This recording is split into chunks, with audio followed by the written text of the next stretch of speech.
How are you? Have you been alright? Through all those lonely, lonely, lonely, lonely nights. That's what I'd say. And tell you everything. If you'd pick up the telephone. Yeah, yeah, yeah.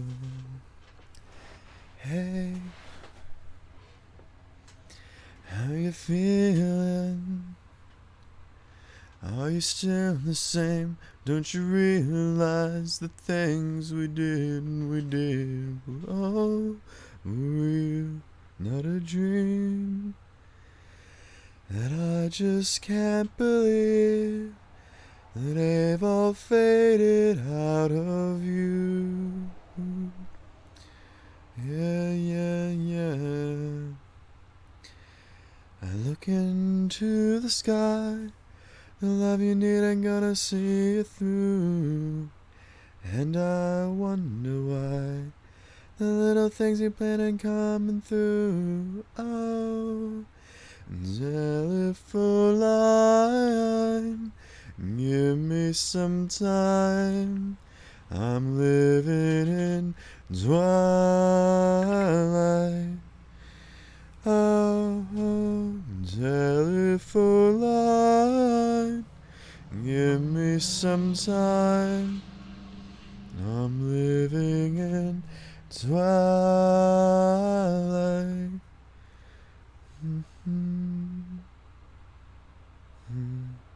Okay, so no one's answering. Well, can't you just let it ring a little longer, longer, longer?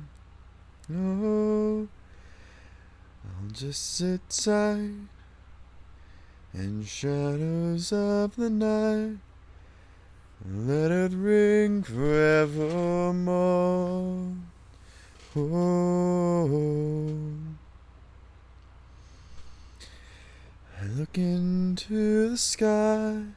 The love you need ain't gonna see you through. And I wonder why the little things you plan ain't coming through. Oh, telephone line, give me some time. I'm living in twilight. Oh, telephone line, give me some time. I'm living in twilight.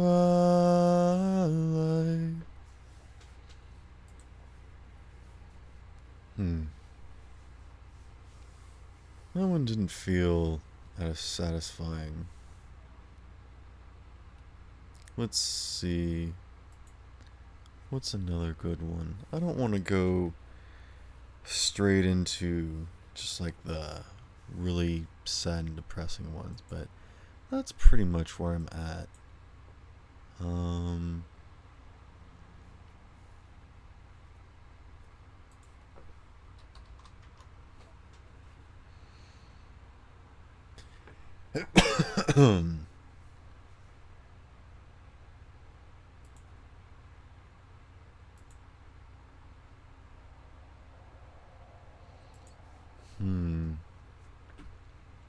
Let's see. Do up, shibby do up, do hey, blue ways like night.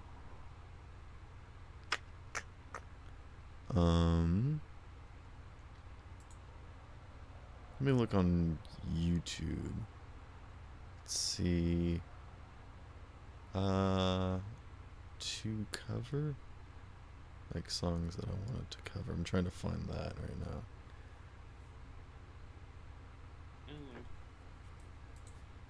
now. Oh, hello. How you doing, man? Good.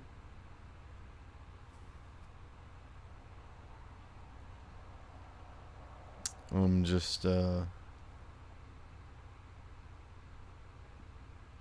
don't know. I was gonna do a podcast. I don't know if you'd be down for that, so Ah, just putting that out there that that's sort of what I'm doing. oh yeah, Jade in here. Say that again? Jade in here.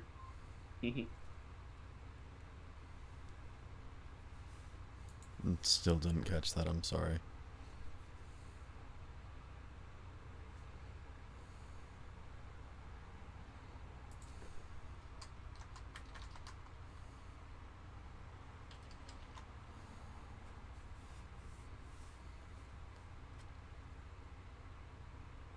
Hmm.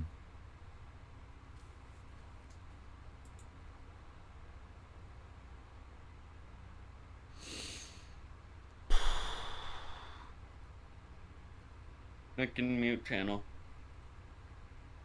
Oh, mute channel? Okay.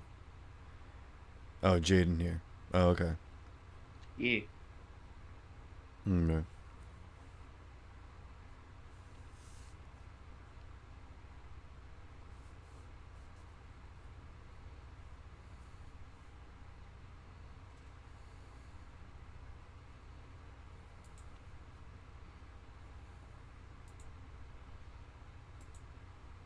Oh dear.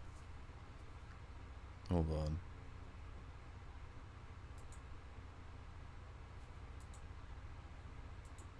Let's see. Okay, so that's still working. Um, hmm. I'll try singing this song. On nights when the dark lasts a little bit longer, when the wind and the storm is a little bit stronger, when the fear in my heart beats a little bit deeper, when my face to the stand gets a little bit weaker, where could I run to? Where could I go?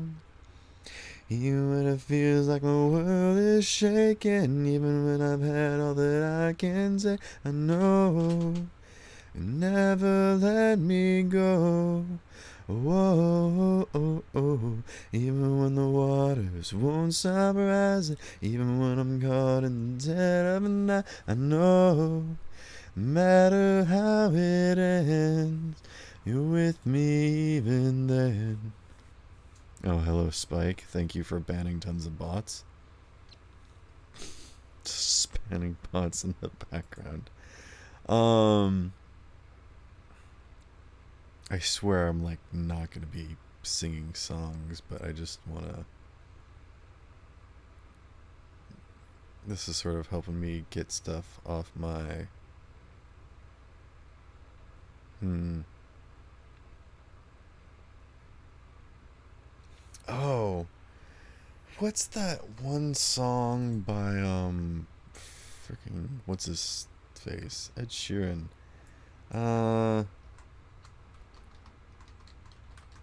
I don't know. There's a lot of songs. Oh, I should sing some Halsey. Halsey's really sad. Um,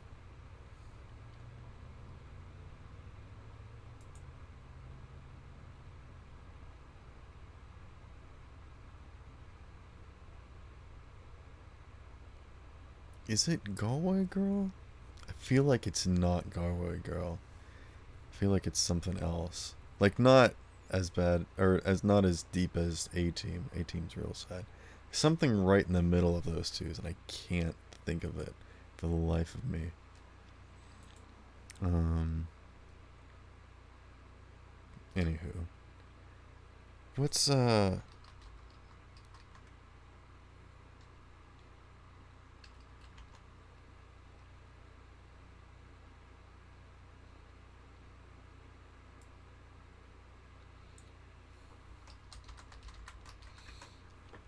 here's a good one. Hmm. Rare to get hurt right in the feels. Found you when your heart was broke. I filled your cup until it overflowed. Took so far to keep you close. Was afraid to leave you on your own. I said I'd catch you if you fall. And if they laughed me through 'em all. And then I got you off your knees, put you right back on your feet, just so you could take advantage of me. Tell me how's it feel sitting up there, feeling so high, but too far away to hold me. You know I'm the one who put you up there, a name in the sky. Does it ever get lonely, thinking you can live without me? Live without me. Maybe I'm the one who put you up there, don't know why.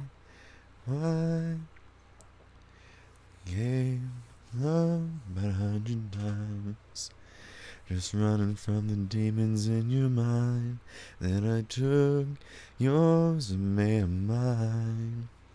Didn't notice 'cause my love was mine. I said I'd catch you if you fall, and if they laugh and screw 'em all.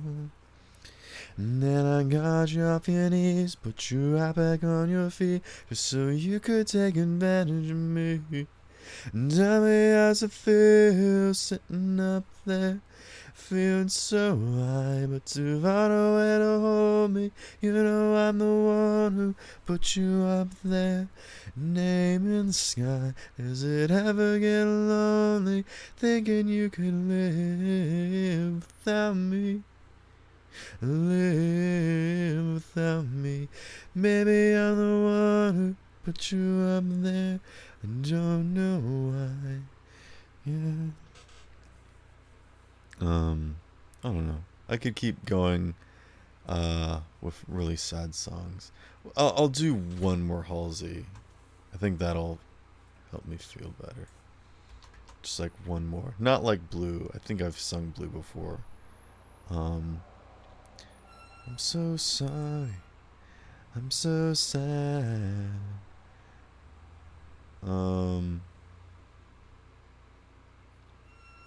Or Colors. Sorry, not Blue.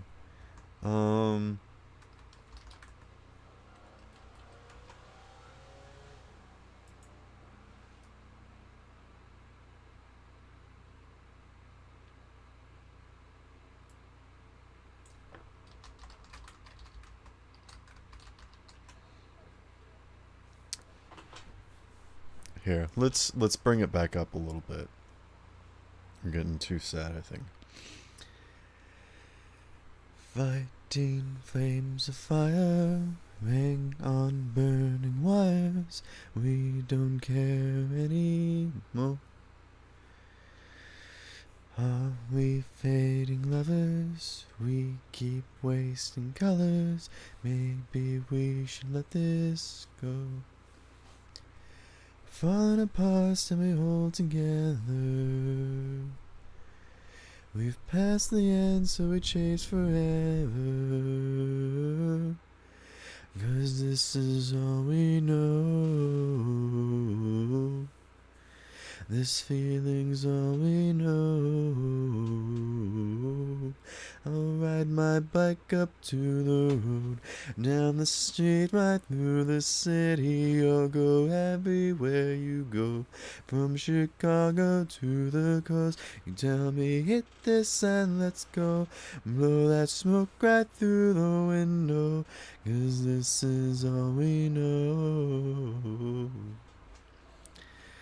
'Cause this is all we know. That's a fun song. That wasn't originally what I was thinking of. I was thinking of the, um,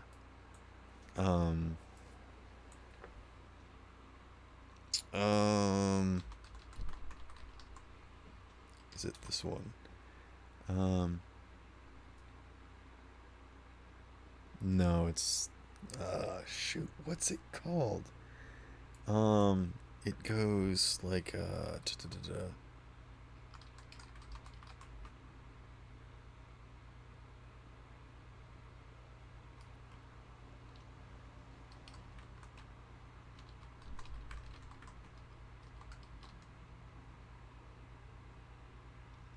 Oh, it's another song by the Chainsmokers. All right, here we go.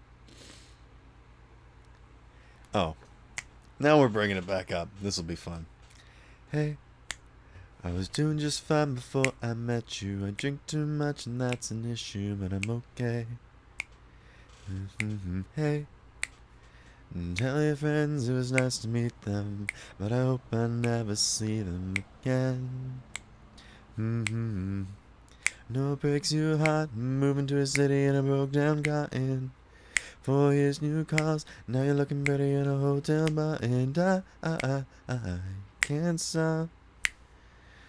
No, I can't stop. So baby, pull me closer in the backseat of your Rover that I know you can't afford. Like that tattoo. Whoa. Oh, I thought it was like that tattoo on your shoulder. Like they couldn't afford the tattoo. Oh. Let me.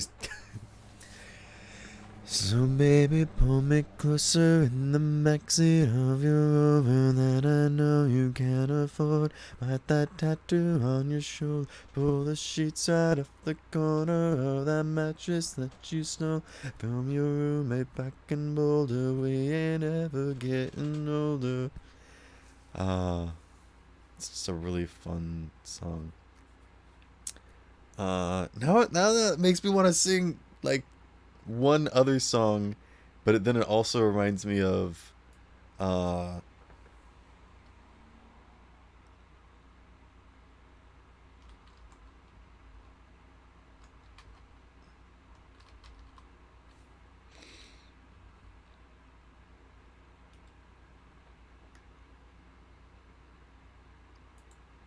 uh da-da-da-da-da.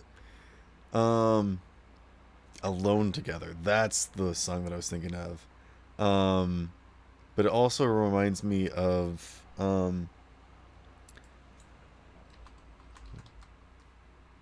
Unforgettable. uh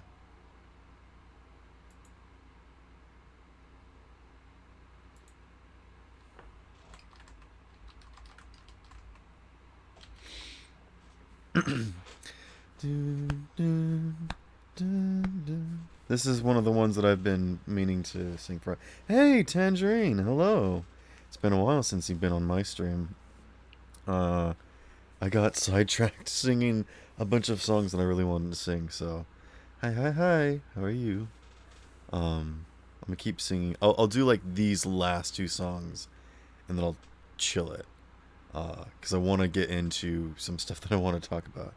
But rotation so hard. Oh dear.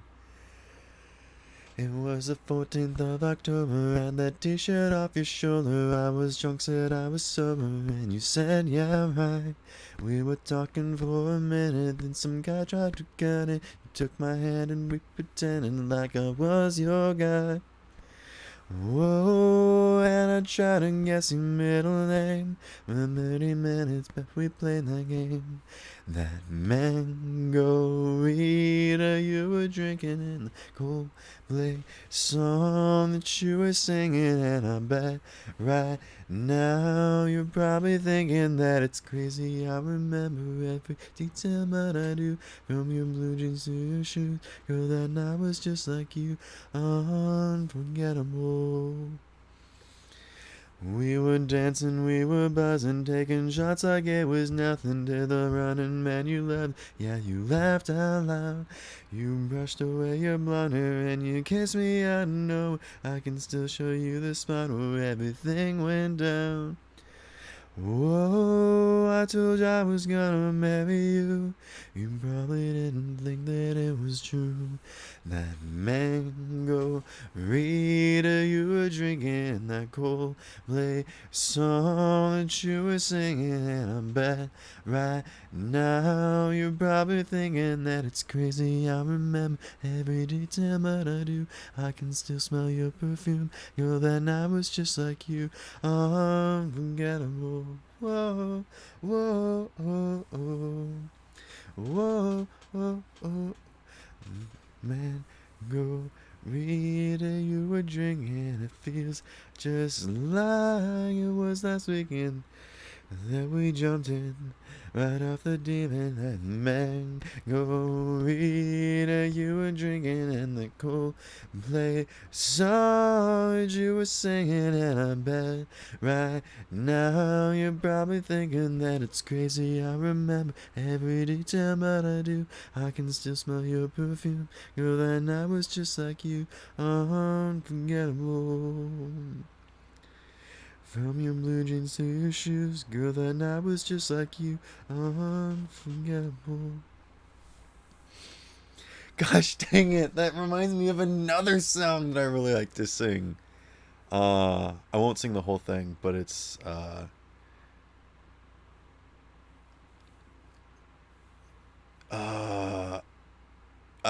look up the lyrics just to make sure. Oh, it's such a banger. Uh,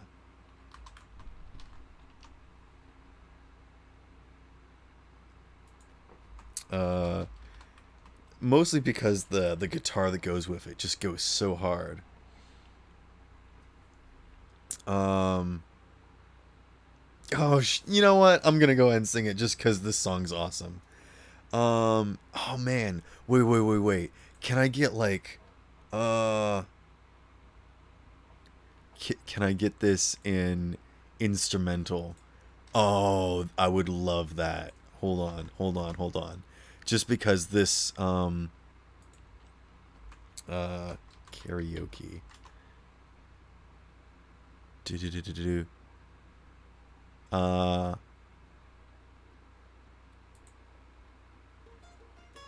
yeah. Okay. Tell me if you can hear this.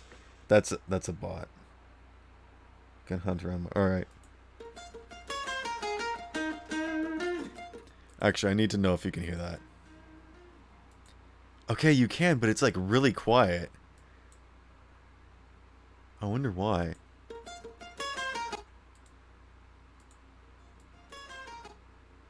Huh. I wonder. Huh. I wonder. Okay, it's not like that bad. Hold on. I'm gonna listen back just a little bit more, to make sure that it sounds good in comparison to my voice. I feel like this is gonna be too loud. Be too loud.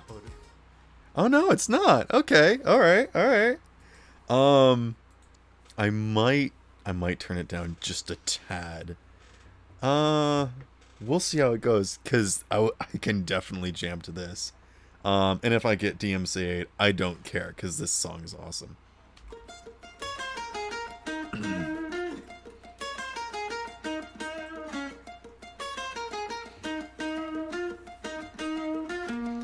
You know I met you in the dark, it was a Saturday night. Remember seeing you just dancing in the middle of the crowd. And it was something about you, cause you got stuck in my mind. Stuck in my mind. I thought I'd give it a go and I started talking to you. I don't know what I said, but the next thing I knew is that I held you in my arms and you asked me what we should do. I said you can do what you want to with me, yeah, I won't mind. As long as you stay with me, I'm alright. I wanna hold ya. Ooh, I wanna hold ya. You got those red lips, blue eyes, black skinny jeans. In every room you walk into, you're always setting the scene. I wanna hold ya. We went out of the club and we started walking the streets. And then we stopped for a while and you said, do you wanna kiss me? I remember thinking, is this really happening? Never thought I'd meet someone so beautiful. I couldn't quite believe it, it was magical. Just kissing under the streetlights on the way back home. I said you can do what you want to with me, yeah, I won't mind. As long as you stay with me, I'm alright. I wanna hold ya, baby, I've been falling for ya. I wanna hold ya, baby, I've been falling for ya. Got those red lips, blue eyes, black skinny jeans. Every room you walk into, you're always setting the scene. I wanna hold ya,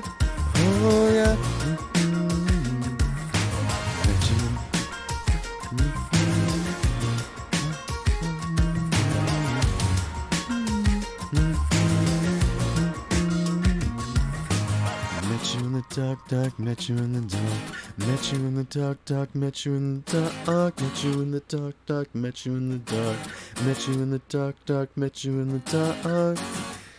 Falling for ya, falling for ya, falling for ya. I wanna hold ya. I wanna hold ya. Falling for ya.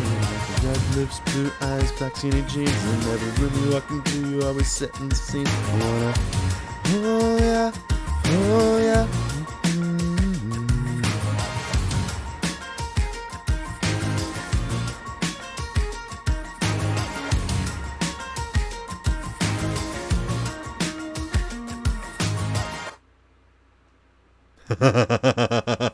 I hope that sounded good. Cause I'd love to. I like do like it once I get like an actual mic. I would love to like record that and put that on my channel. But yeah, I hope that was good. Yeah.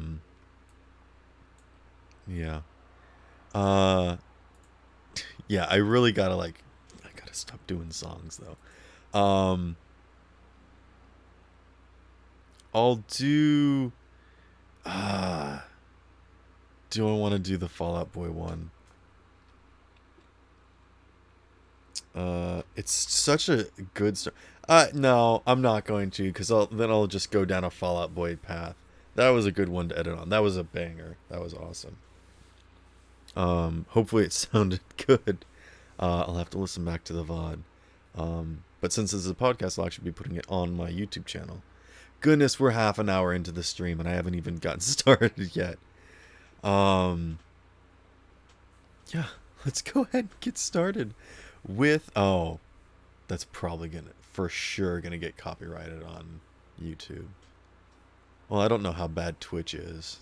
We'll see.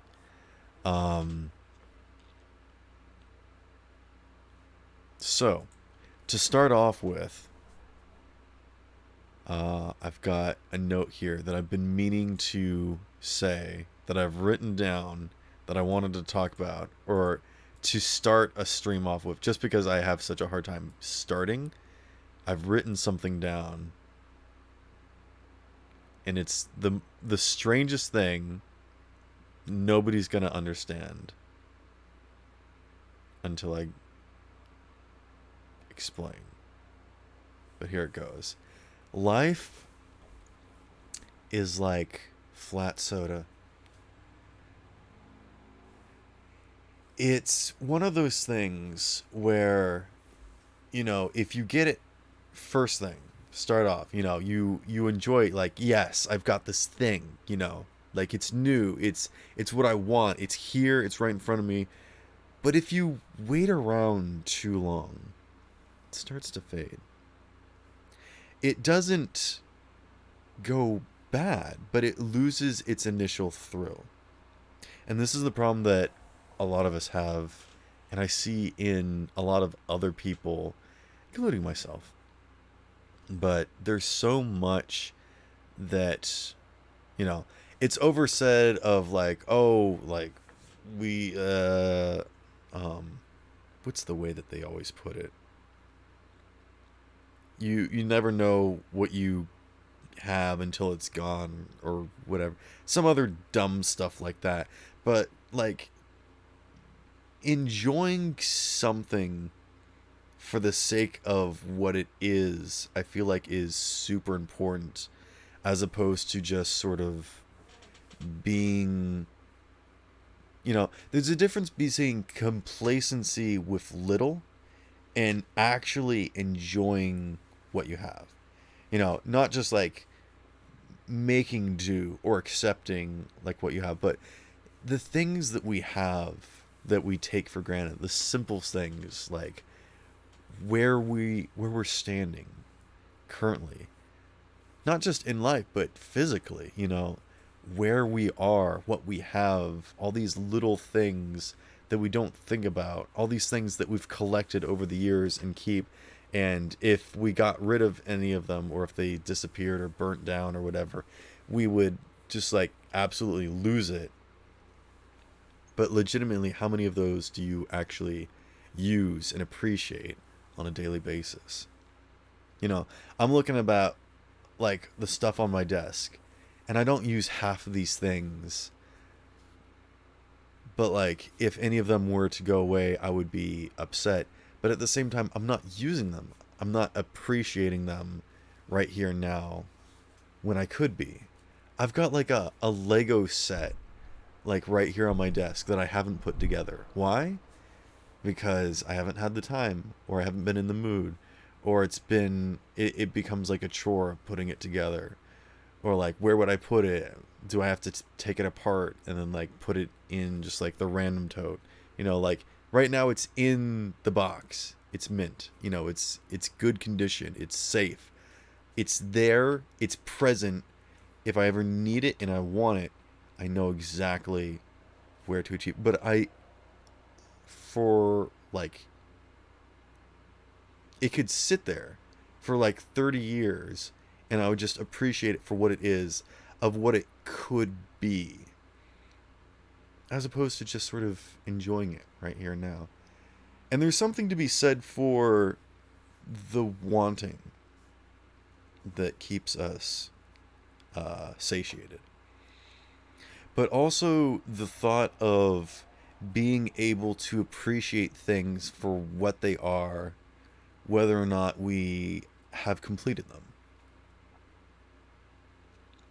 There's so much in life, beyond just like the physical, like friends, relationships, your world, not just your view of it, but like the groups that you're in, the places and that you manifest, and the routines that you occupy yourself with are important, and they define you, but you also define them, and you can control them. So when you have those bad days where you feel like you're nothing, you don't have anything, you don't have anyone, and life just sucks and it hurts, because we all have those days. And it's so hard to get out of those, especially without help, without other people. It's hard to do it by yourself. I woke up this morning feeling horrible about myself, just dejected, a failure, not necessarily depressed, but just sort of lethargic. And I felt like no matter what I was doing, what I did, it was just a failure. I just felt like the things that I have been doing lately weren't appreciated and weren't done very well. That probably started with my game that I ran last night. But I also woke up this morning and my dad just was pointing out different things that I haven't done or have failed at. And it hurts. And it's stuff like that, like he doesn't know. It's just like normal stuff that like normal people would be able to deal with. But because I was in that state, it kept pushing me and pushing me into this spot where I just can't do anything. Because no matter what I do, I'll be a failure. So what I did is I took my bed apart and I washed the sheets, and I took the stuff outside to air it out, and I cleaned my bathroom and scrubbed the inside and outside of the toilet. I started doing stuff mostly out of, being upset. Like, oh, I'm a mess, and like I stink, I smell, I'm horrible or whatever. So, well, let me just go fix my bathroom or whatever. I don't know. But sometimes doing something does sort of get you out of that rut. But what I was doing was sort of out of anger or whatever. Like, not for the right reason, basically.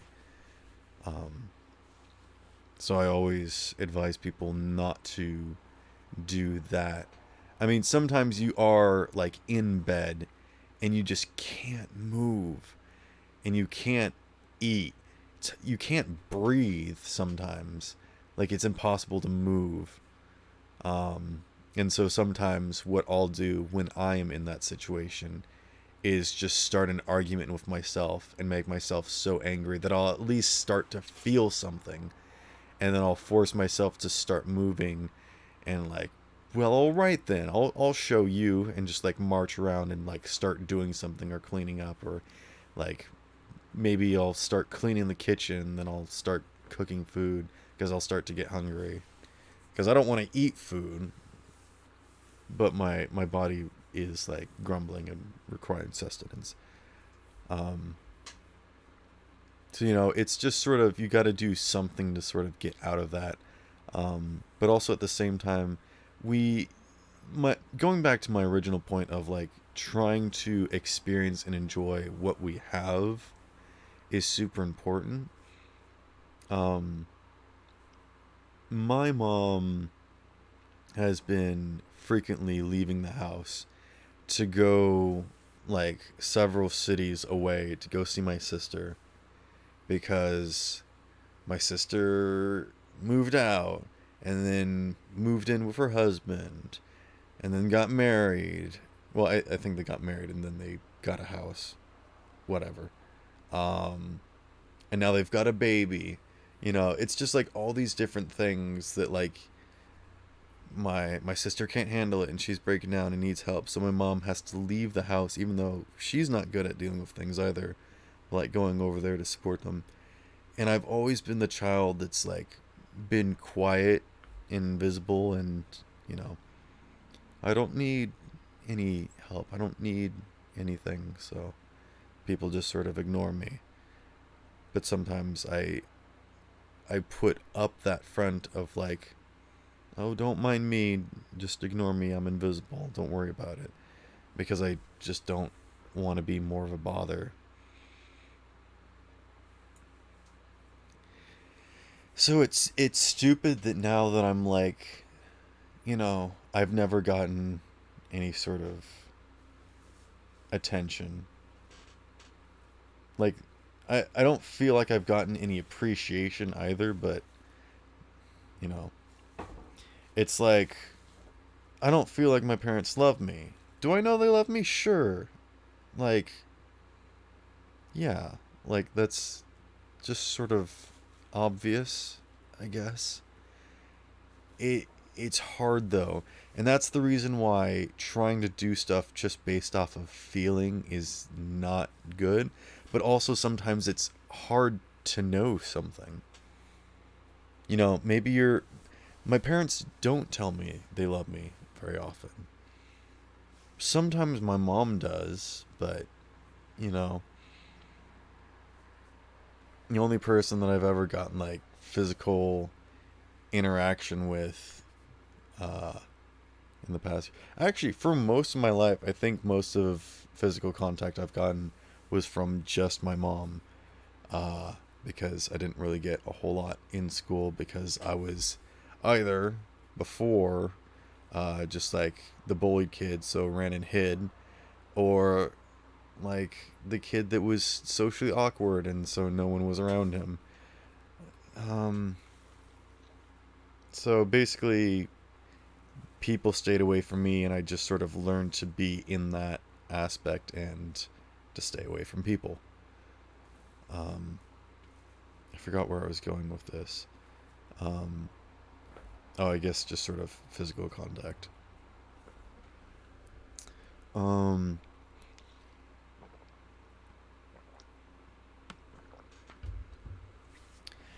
Randomly, my mom got me, or she went out to eat and like brought back containers of food and whatnot. And none of it's stuff that I'm interested in. And she didn't like get me anything and brought it home just for me. Because that's not normal. That's not like a thing that people do.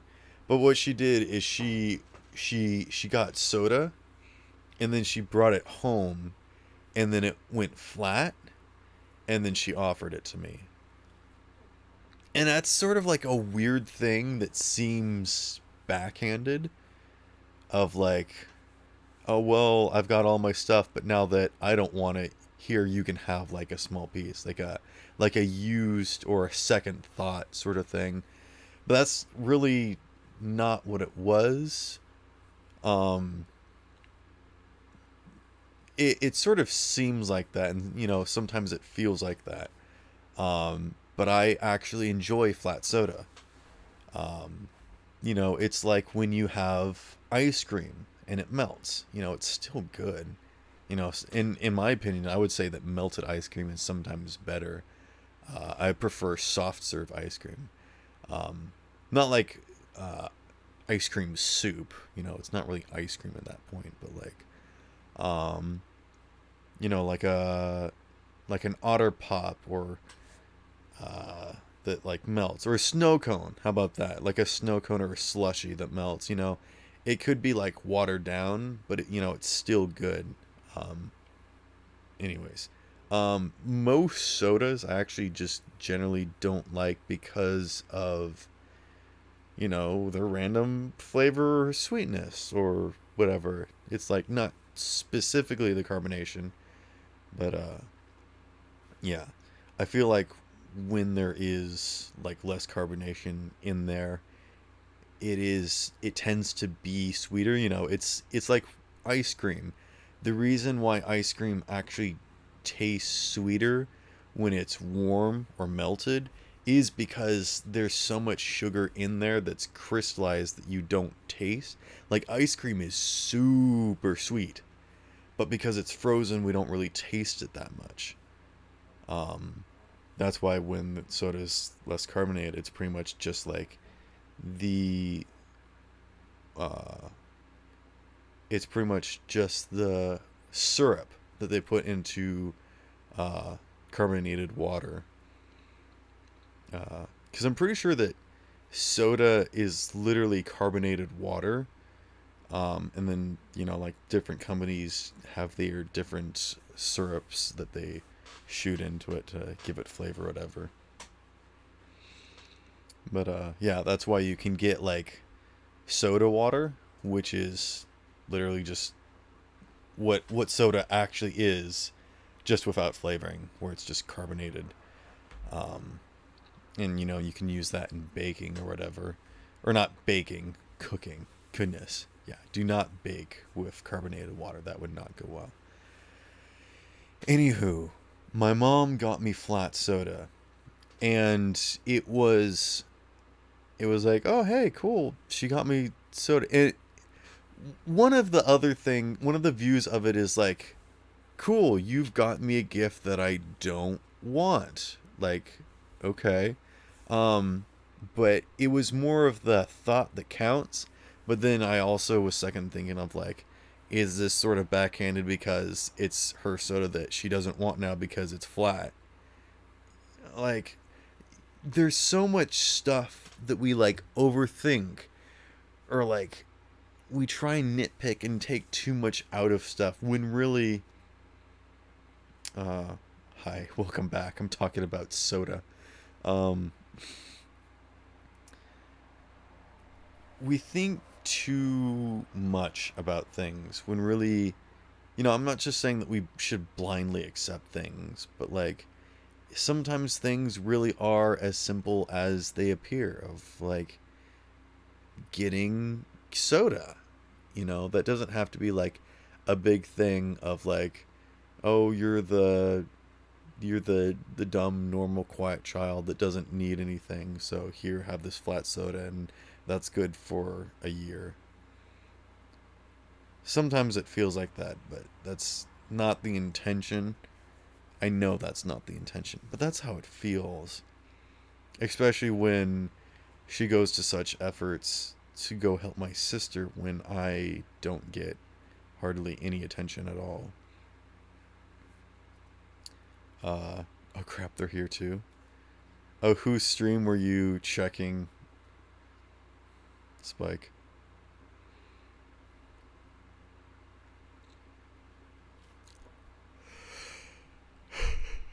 I assume you talk about bots. I've got bots here too.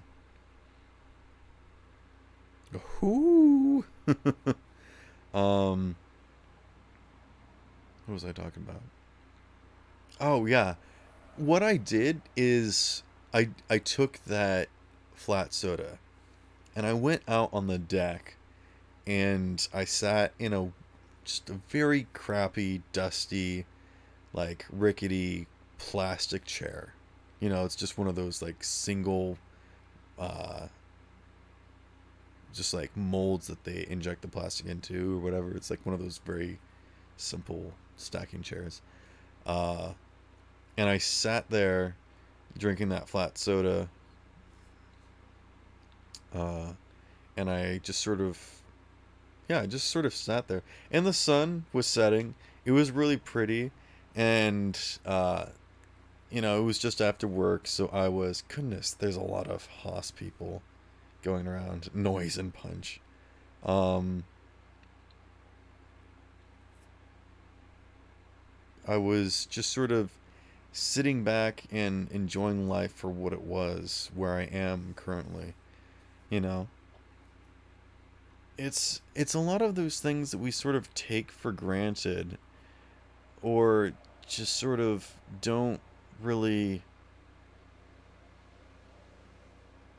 sometimes we can be going through life too fast and don't stop to take time for ourselves or, like where we are, I guess. I don't know what I'm trying to get at, basically. Um, but the whole shebang, I suppose, like this entire long-winded thing that I'm trying to go through is basically life is rough, but we tend to overlook the simple nice things. Like, when's the last time that you just stopped what you were doing and like walked outside and looked at a freaking tree?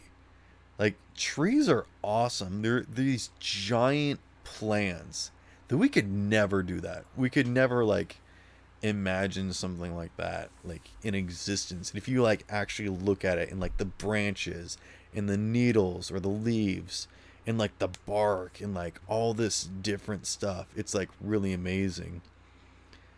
And people are always like, well, why is it shaped like that? And I remember in school the reason why they do what they do basically, um with fir trees as an example, doing like the triangle or the cone, I suppose. Each of the branches are wider at the base and narrower at the top. That way that they sort of stair step down, and all of the needles can catch some sunlight without like arguing with each other. But also like generic trees where they sort of go up and out and branch out and spread out into all these different like crosshatch things of intertwining, and then once it gets to the outside then they do a leaf to try and get some of that sun. It's like, why does it do sort of that like mushroom shape? Well, the branches sort of spread out like that, sort of like in a balance, like when we go across something, we get we like spread our arms out as wide as we can, like we T-pose across things to balance better. Or professionals get like a really long pole in order to reach out as far as possible so that they can control their center of balance with just like very slight movements. And trees do the same thing where, as they grow big and tall, they start to flop around and fall over. And so that's why they branch out on the other side to sort of uh, make sure that their weight is evenly distributed everywhere as they're sort of going up and out. So yeah, that's a little bit of tree knowledge for you if you didn't know. Um, but yeah, there's so much like cool stuff that we don't know about, like the most common things. And I'm not just talking about like, oh, the ocean's full of thousands of and millions of things that we don't even know yet. But like just walk outside, and I don't just mean like nature or whatever, but like bookshelves, carpet, stairs, freaking, you know, there's so much cool stuff that we sort of ignore because it's been in our life or whatever. But like when we lose stuff, like uh a blanket that's been in the family for a while, or you grew up with, or you move houses, you move neighborhoods, you lose friends and family. These are things that we've had all the. Oh my goodness, that's a lot, Spike. Um,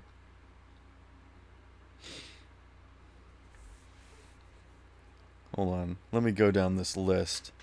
Uh, Spike has banned HO03012SS, and also has banned Haas00312 underscore noise, and also banned underscore punch, mother, animal, request, sloppy, lace, godly, nebulous, strip, tree, amazing, icky, unruly, and interrupt. Who is this Haas00312? And why is he making all these different accounts? What's the point of doing bots? I don't understand it. Haas is a punk.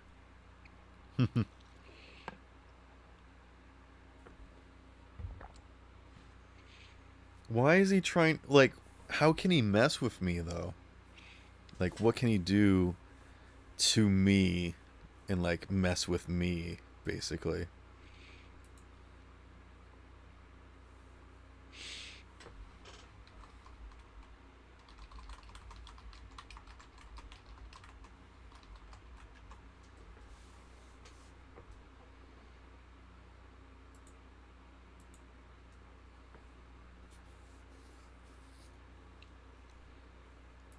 What... You just said that he does bad stuff. And he messes with streamers. I don't know what that means. They type stuff that gets people banned, I think, sometimes. They try to get other information and shiz. Oh, okay.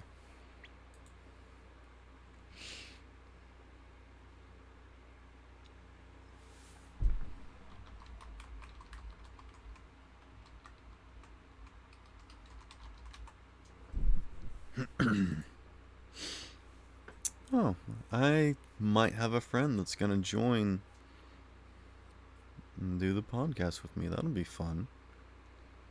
Um, I guess to sort of tie up my entire thought of like life is like flat soda, is because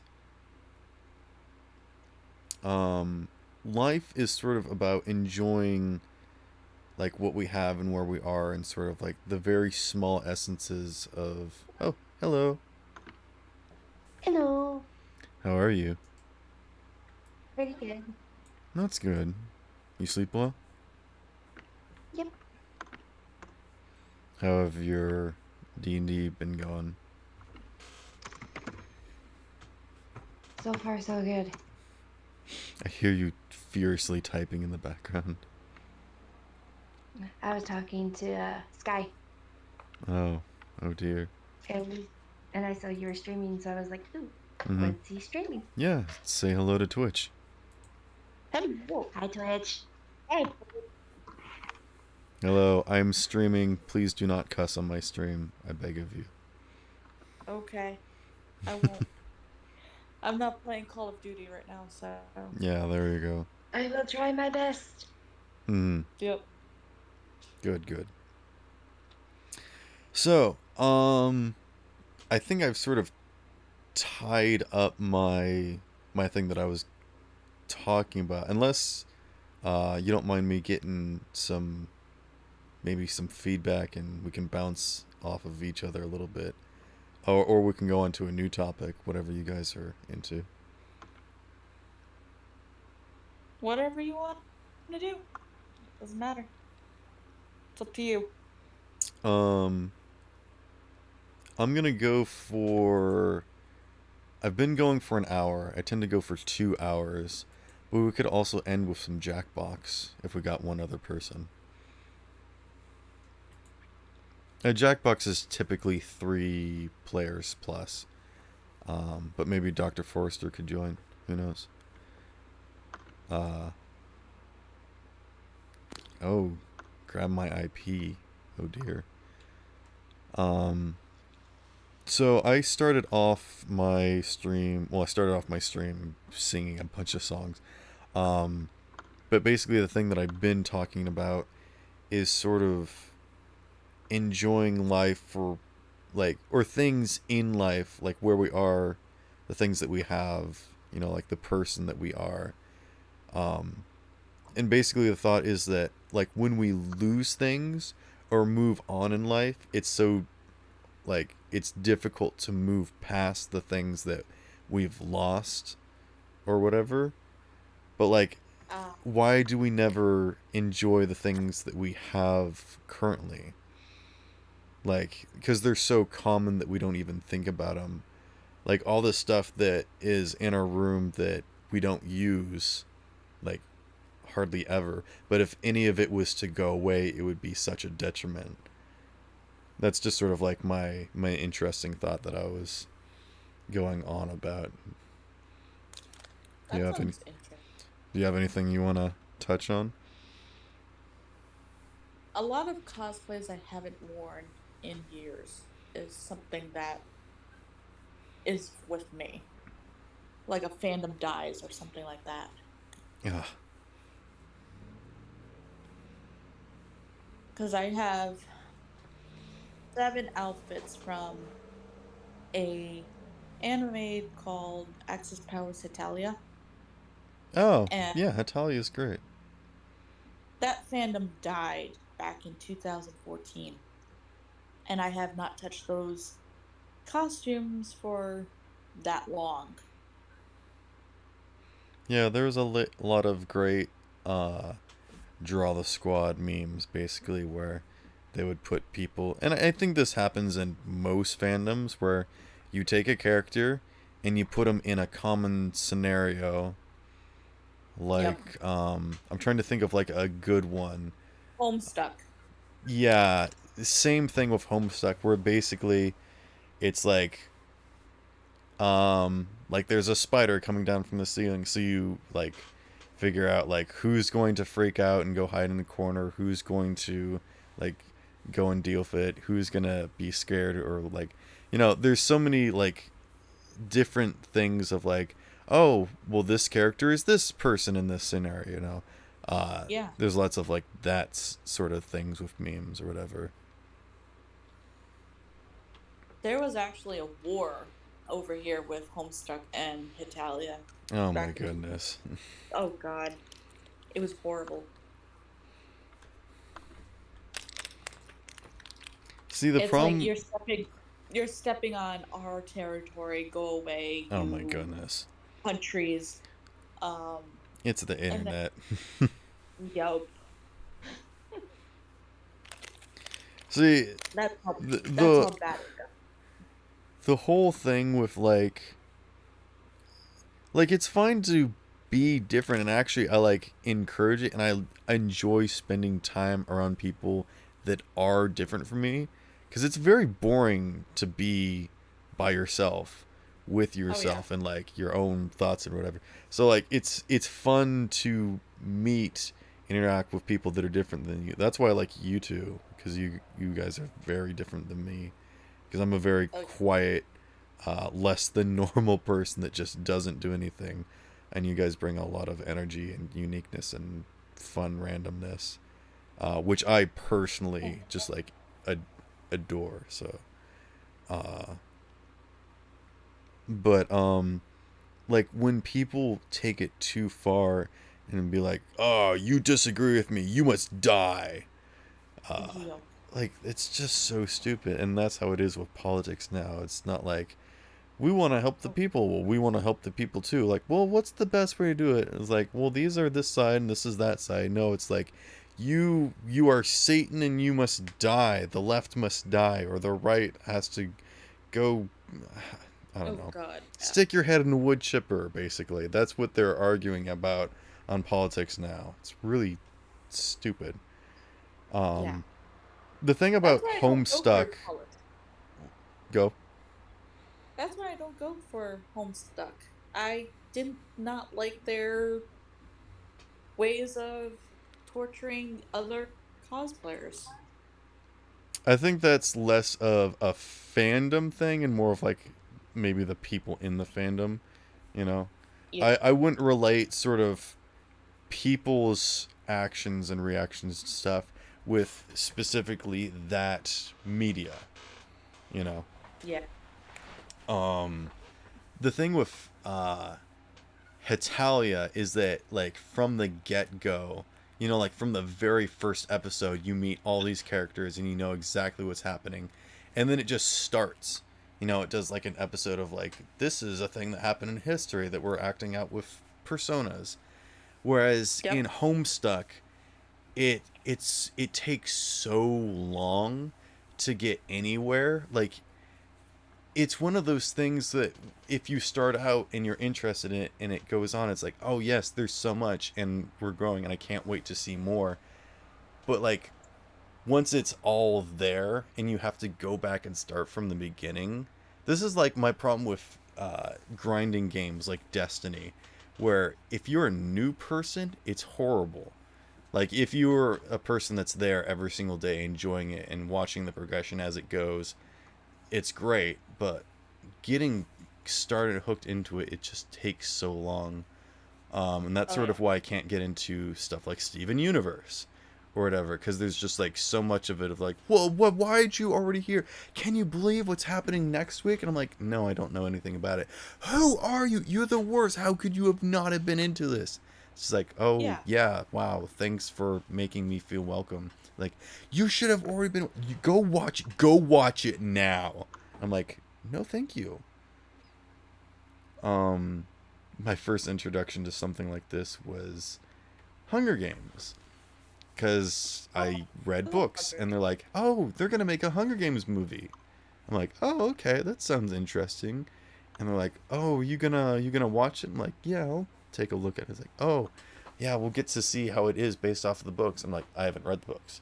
Oh, really? You should read the books. Like, oh yeah, I should read the books. The books sound interesting. And then it would go on into like, have you read the books yet? No, I haven't read the books yet. You should really read the books. And then it just got more and more pestering. And then the movie came out and like, it's not like the books. And I'm like, well, I haven't read the books and I actually enjoyed the movie. How have you not read the books yet? It's like, well, I'm not going to read the books now. Not because out of spite, but you've literally taken the fun out of it. Yeah. But I think books are better because they have more detail than the movies. I think it depends on the book and the movie. It really, yeah, because sometimes the movie can have more detail than book, or can describe something better than the book can, not just because it's physical or whatever, but sometimes.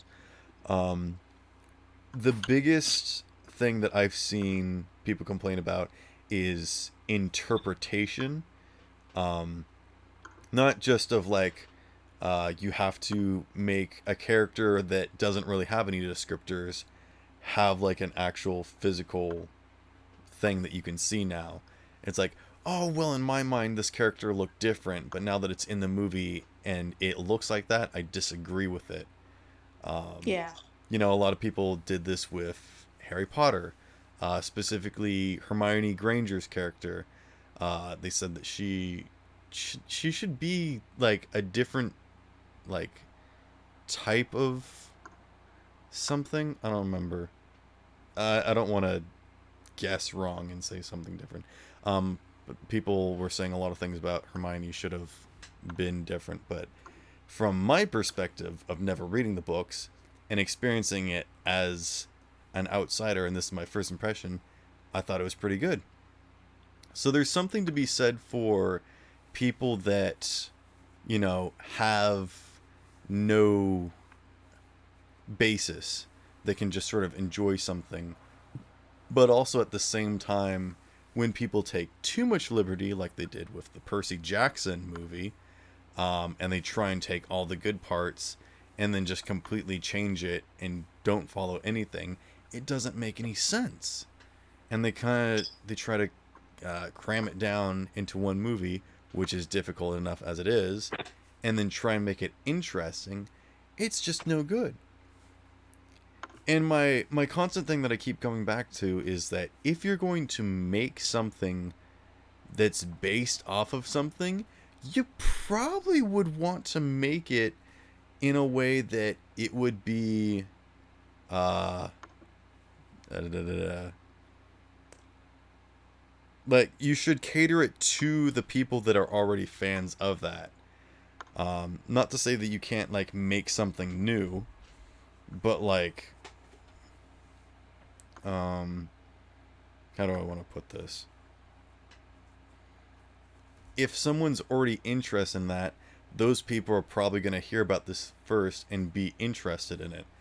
Like the Ender's Game movie that came out, or Artemis Fowl, and they just, like, took it and took the general idea of it, took so many liberties, and made a weird movie that doesn't make sense to new people, and to the people that already know about it, it's completely wrong from what they know. It's just, like, completely thrown everything that they know aside. Oh, bye, Tangerine. See you later.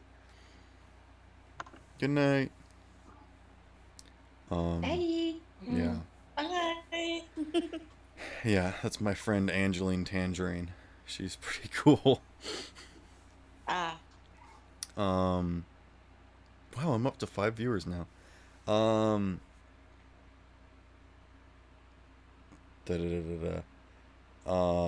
Yeah. It's just sort of weird that when you take something that people are interested in, and you're gonna make a movie off of it because you know it's popular and people like it, shouldn't you try to take those things that people like and, like, actually make it good?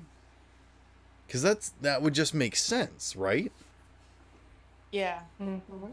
Yeah, if someone took book Hitalia, itself. the anime, and wanted to make a movie, and it was just, like, a bunch of people wearing suits, and then, like, aliens came down and had, like, the people fighting them with rocket launchers, it wouldn't be the same.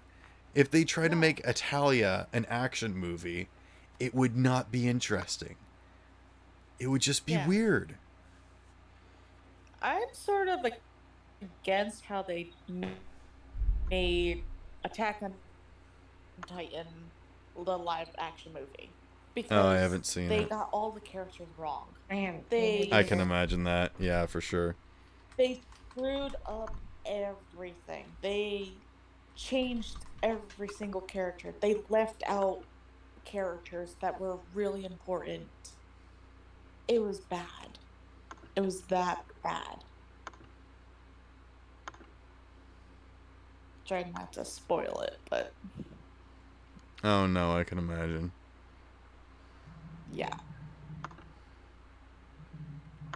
See, It was that's also a it was problem all specifically with black anime hair. and trying to make it real, but yeah.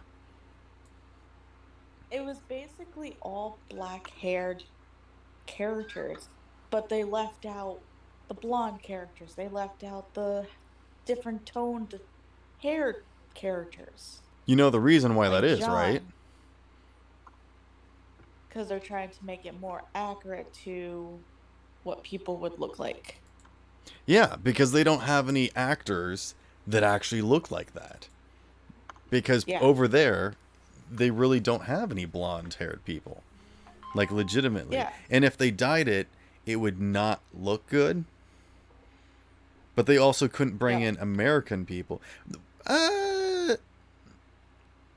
See, I feel like maybe Americans probably look more generic. And I think that's sort of... I'm not trying to be racist, but I really feel like when I'm looking at an anime, I'm not looking at Japanese people.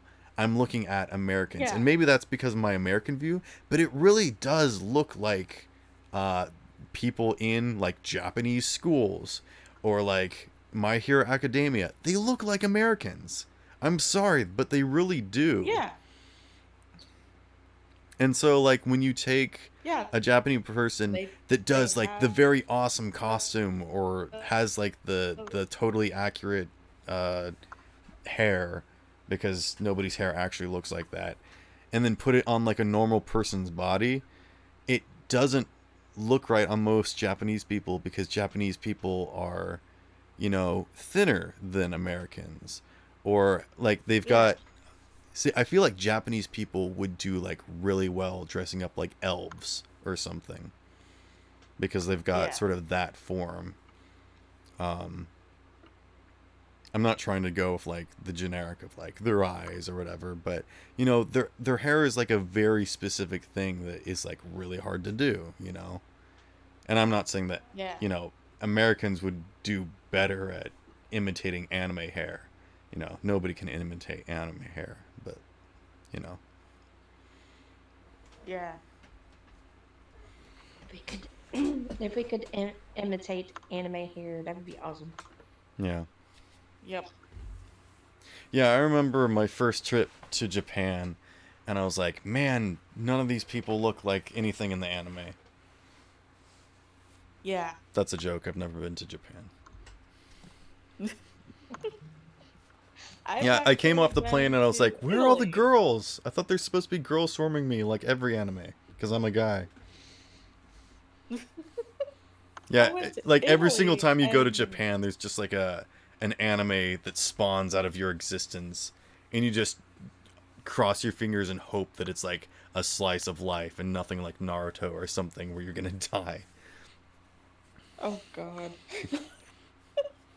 Suddenly, like an angel jumps down and saves you from a demon, and it's like, come with me if you want to live, or something. You just walk into a portal and you walk into your favorite anime, and boom, you're there. That's a good question, and I want you to seriously consider this while I go use the bathroom real quick. If you could live for the rest of your life in an anime, what would it be? And I'll be right back.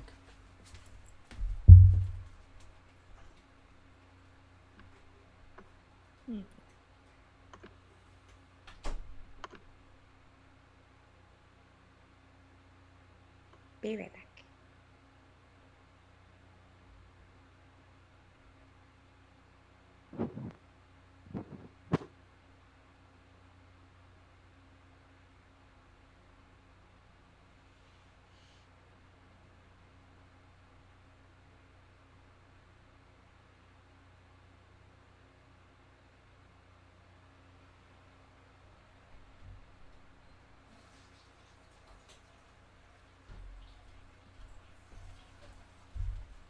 All right, I'm back.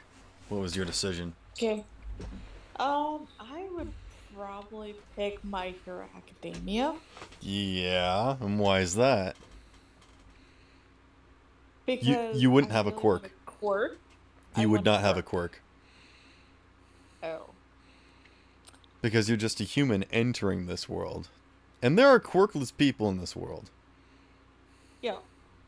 And I would probably go to the villain side. I would be a villain. Why? Um, Because they're cooler? yeah. That's not a reason to be like a criminal. But they have cooler quirks and That's I not don't a... think- You're not answering my question legitimately. I would go out with Dobby. There you go.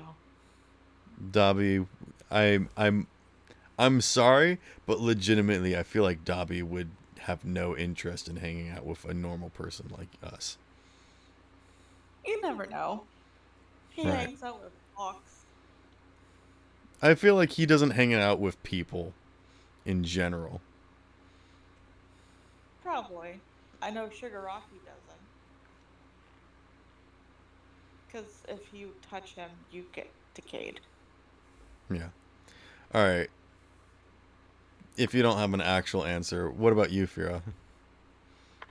What are we talking about? If you could live in an anime, what would it be? Hmm.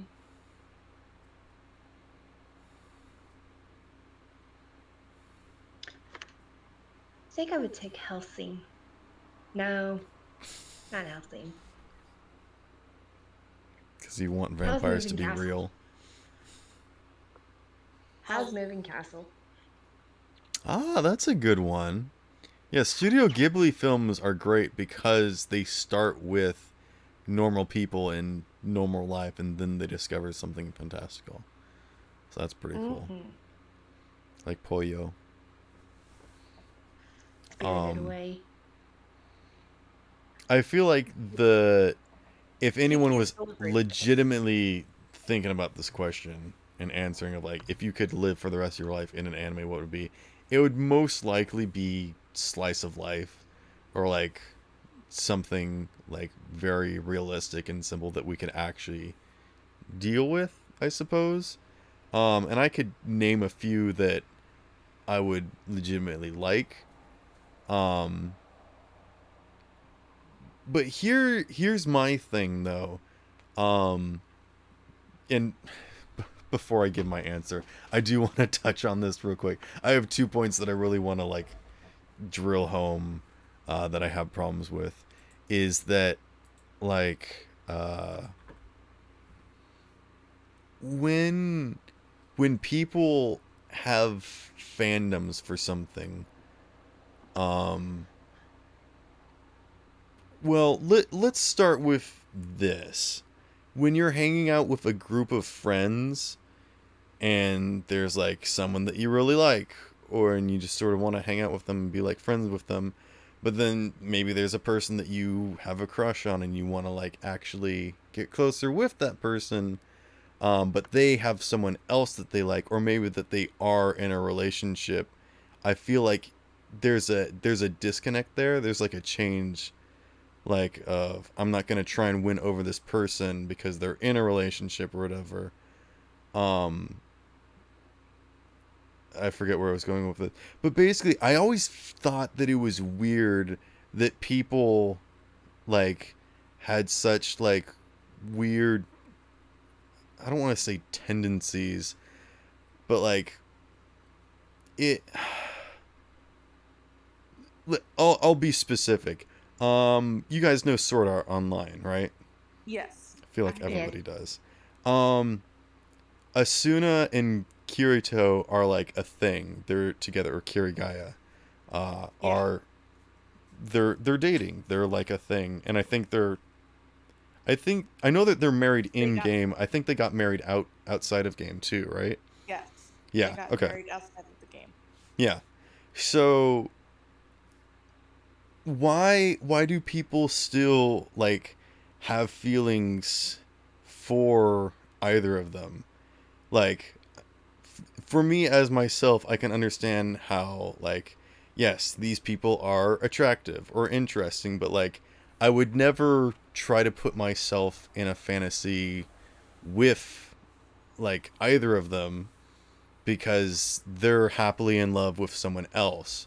So one, it would never be real, even though it's not real. Like it's not a reasonable possibility. So I always thought that was weird.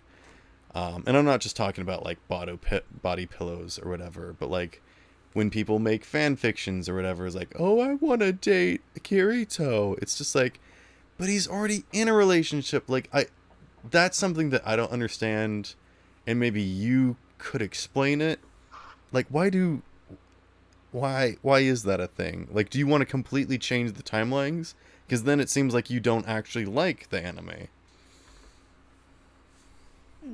No, I wouldn't change the timeline. I would just be best friends with them, not date them. Right. See, that's I don't- my take on it. I've always Yeah, thought it was I- confusing. Like, there's plenty of characters in animes that I thought were really attractive, or I like relate to the main character that is then in a relationship with this other person. Like, yes, I would very much like to be that person in that relationship, but I'm not.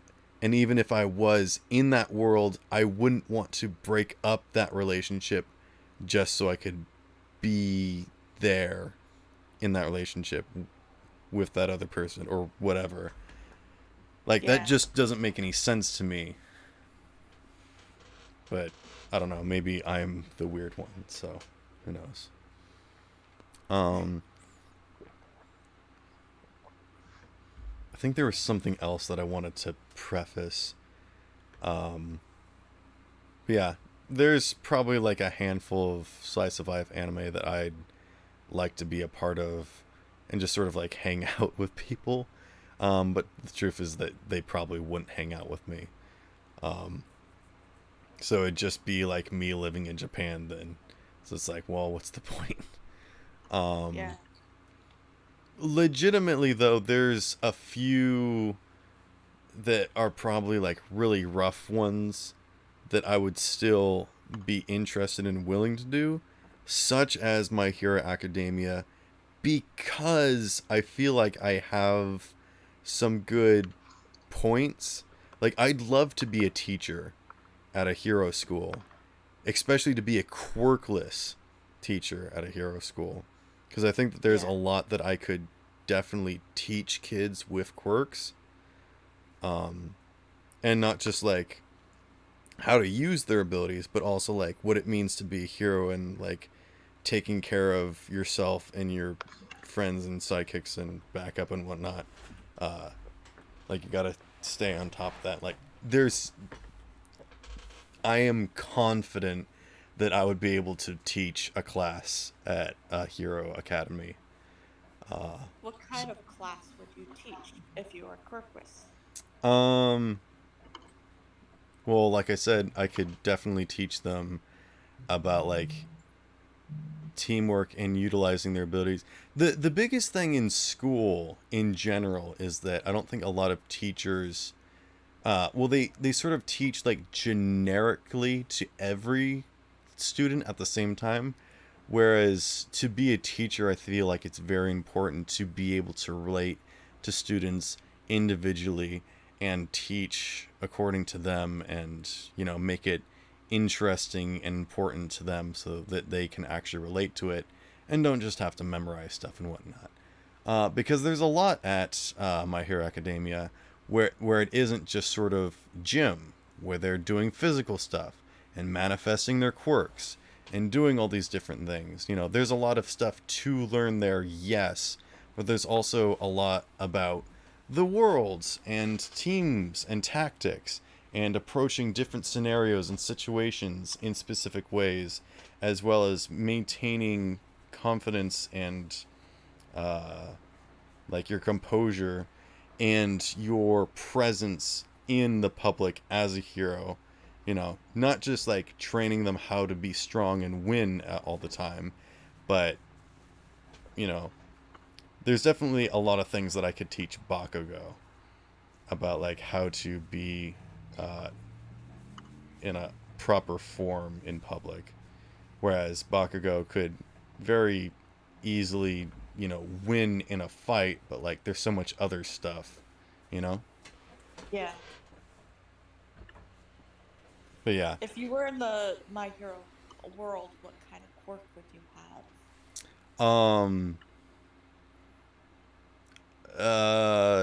Hold on, before I lose this thought, something that I've always been, and this is sort of what got me into wanting to be a teacher in this world, is that I feel like there's so much about people's quirks that they just don't use or don't understand because they don't fully explore it. Like, how does Bakugo actually ignite his explosions? Because they say that he sweats nitroglycerin or whatever, but how does that actually explode? The way that nitroglycerin works is that it needs a strong jolt, except that he doesn't always move his hands. Like, he doesn't have to clap them together or shake them. He can just make explosions happen with his still hands. So there has to be something else there. Is there like does he have something like, oh shoot, I forgot his name, like the electric kid, where he can just like do a small little Ricky. spark in his, yes, thank you, can he do a small spark in his hand to ignite that? Like he's one of the one kids that's smart enough to make a gadget around his quirk and manifest it into something that can be useful. Like he's made grenades, not just the gauntlets, but like smaller things that he can toss to other people to use. And he's also learned how to shape his hands so that he's not just making blasts, but also shooting lasers, basically. Like, there's so much to explore in what a quirk actually is. Like, what if Bakugo's quirk isn't explosions, and it's like energy manipulation or generation, and it's a failure the way that he's using it? He's just letting it explode, as opposed to, like, what if he could just, like, pour out, like, gallons of energy, like Energon or whatever, and he could create and control it the way that, Icy Hot does. I forget his name. Gosh dang it. But what if he could, like... Todoroki. Thank you. I'm so bad with names, and Japanese names are difficult. But what if he could, like, create it and manifest it?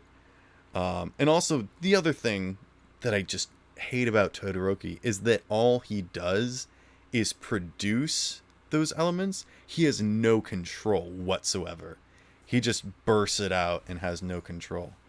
Especially since he has hot and cold, he could definitely learn how to control wind currents. He could be an avatar, literally, and be able to control different things. Like, there's been some of that shown or whatever, but there's so much in, like, what a quirk is and how it works that I don't think is really explored. And I have no idea who this girl's name is. I forget. But the girl that produces... acid, what if it's not actually acidic? What if it's basic? And what if it can be combined with certain ingredients to make different things? Yeah. I don't remember her name. But she does wear clothes that aren't affected by her quirk. So I'm wondering what those are made out of. Like, that's super important. I know that Lemillion's outfit is made out of his own hair, and that's why it turns intangible with him. Yeah. But yeah, there's just like, I have so many questions, and there's like so much to explore, and I like legitimately these kids don't think about it because it's just like, oh, I've had it my whole life, I know all the limits and everything. Do you? Like, legitimately, do you? Yeah. Yeah, so there would be a lot of that, I think, that I would teach, of like exploring boundaries and limits and whatnot. Because when they were at camp, they're like, oh, let's test your limits. So what they did is like, just shoot your webbing off the end of this cliff for several hours straight. And like, that is not how weight training works. You don't just push yourself to your limit. You train those things in a constant regimen, not just tire yourself out. Like, I really hated it that, like, Yaoyorozu's training was just sitting there eating food. That's not training. Like, that, and this is another question that I have. Does it make sense for her to have a very fit body? Like the other guy that gets strong when he eats sweets. Obviously, he gets strong when he eats sweets, but does he have to maintain a fit body, or can he be obese and hold on to a larger store of reserves that he can call on, as opposed to eating sweets on the go, the way that Fat Gum does? Because Fat Gum stays obese and large, even though he's technically... can reduce that. Like, I've seen the second season where he gets like super buff or whatever. But Yaoyorozu, if she was just an obese person, and I know it like makes sense of like being trait and femme, so you can like run around and do flips and stuff or whatever. But if you could legitimately like build a tank if you were obese, like, wouldn't that be like the proper form to be in? Like, there's so much that I don't feel like these kids have explored yet, or at least maybe they have and they've never told us. But that's the sort of stuff that I would be willing to, like, you know, it's Yeah. interesting. So like, at least try some stuff or like explore these routes and boundaries or whatnot. Yeah. But if you were in that world, you would just go straight into a dark alley and try and team up with bad guys, which would not go well. You would just walk straight up to these, like, legitimately, walk me through this. What is your plan here to suddenly become a criminal? What's the Do what? thought process there? Yeah? Easy. Say hi to Twitch. Oof. Hi. Hello, hello. You are live on Twitch. Fuck you, Vera! Hey! You're on Twitch. Please don't swear on my stream. No swearing. Faith. No swearing. Nova, legitimately walk me through this thought process of you of like, you are now in a world full of superheroes and villains. Anything is possible, and so you're immediately going to turn to a life of crime because they're cool. Yep. Because they have like this cool base, and I mean, it's a- heroes can be it's a cool bar. too. It's a bar, okay. Okay, so it's not like a straight evil thing, but it's just sort of like a back alley of like we don't abide by the rules. Yeah. They have a Um, bar, and what's Nova? shoot? I'm so bad with names. Where are What's you the girl with the from? earbuds? Do you know? Vera. Yeah, I Vera. feel like this would definitely be like a place that she would hang out. Of like, not necessarily like rebellious or whatever, but like one of those cool people that maybe doesn't I would see stick a to the double rules. spy, like Hawk. I don't know Hawk yet. Oh. Get me all. Hawks is a double agent. He works for both sides. Okay. Let's not say too many spoilers. Okay. Yeah. I've been very careful to not like list events of things that happen, just sort of talk about people and whatnot. Yeah. Um, Even though season 6 is coming out soon. yeah. I think I've only watched the second season with Overclock. Is that his name? Overhaul. Overhaul. Sorry. Yeah. That's second season, right? Is that third Overhaul season? is third. Yeah, third season. Overhaul. Yeah, going to camp is second season. Yeah. Yeah. So you would work at, or would you run this like back alley bar where anybody can come hang out with? Like, it's not necessarily seedy, but like, Yeah. I would Okay. work with Kuragani and with him. okay. You say names like I'm supposed to know who they are. Oh. Is that like the teleport ghosty person? It is. Okay, yeah. All right, that'd be cool. What would your if you went into this world and suddenly had a quirk, what would it be? Again, this isn't something that you want. This is something that you think would happen because of your like genetics and who you are or whatever. I feel like quirks are more manifestations of personality, but yeah. I What- would really like a quirk called Glitch, so I can work with the teleport guy. I can glitch out into like you know how Sombra is, Oh, okay.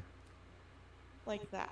You just sort of like glitch electronics or like reality or something. Glitch with electronics. Okay. Because when you first described it, it sounded like you would like glitch through walls, basically. Like you could Yes. turn yourself maybe intangible a little bit or something and like tear apart reality a little bit, sort of like overhaul or something, but like on a smaller scale, I guess. Yeah. That'd be kind of cool if you could like go up to a wall and sort of glitch it so that there was enough of a hole for you to walk through or something.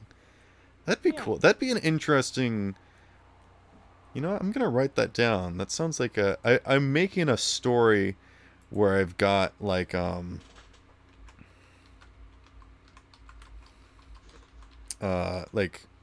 kids with superpowers that were tested on in a facility, and now it's like post-apocalyptic and they're trying to survive. But they're all kids. Because that's basically the only people that survived this apocalypse were these kids in this bunker, where they were being tested on illegally. Like all the people that running it tried to escape and died, so the only people that have broken out and survived are these kids with superpowers. Think of like X-Men, but like high school and younger. Cause the biggest thing about X-Men that I like is like a lot of them are young kids. You know, like specifically the team, the Strike Force, the X-Men are like adults or like young, older or whatever, basically. But the fun story is always about these like little kids that they're going out and saving that have these random powers that they are like, hey, come to the school and we'll help you out or whatever. That's something cool that I liked about X-Men. But I did start writing the story before I even knew about X-Men.